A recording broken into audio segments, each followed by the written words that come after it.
They want to drag you into a bloodbath to tarnish the Trump name forever with a massacre against the Venezuelan people, with a terrible war across South America and the Caribbean, Nicolás Maduro. The imagery was chilling. A bloodbath, a terrible war. These were not abstract metaphors.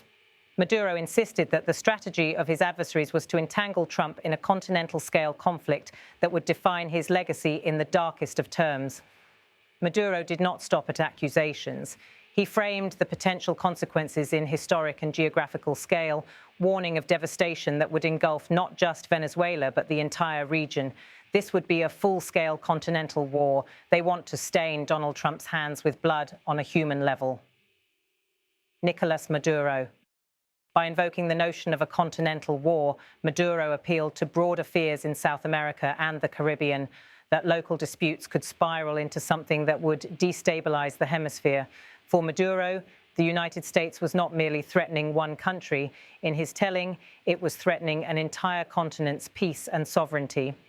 Shifting briefly to a more personal register, Maduro spoke as though he were in direct conversation with Trump.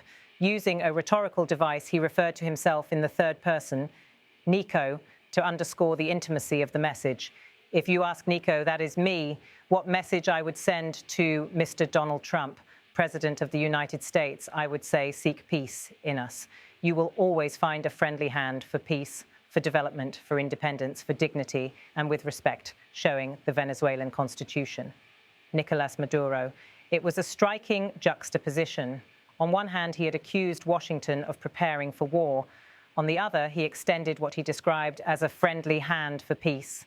To Maduro, this duality was deliberate, painting himself as both the defender of sovereignty and a leader willing to pursue peace, provided Venezuela's independence and constitution were respected.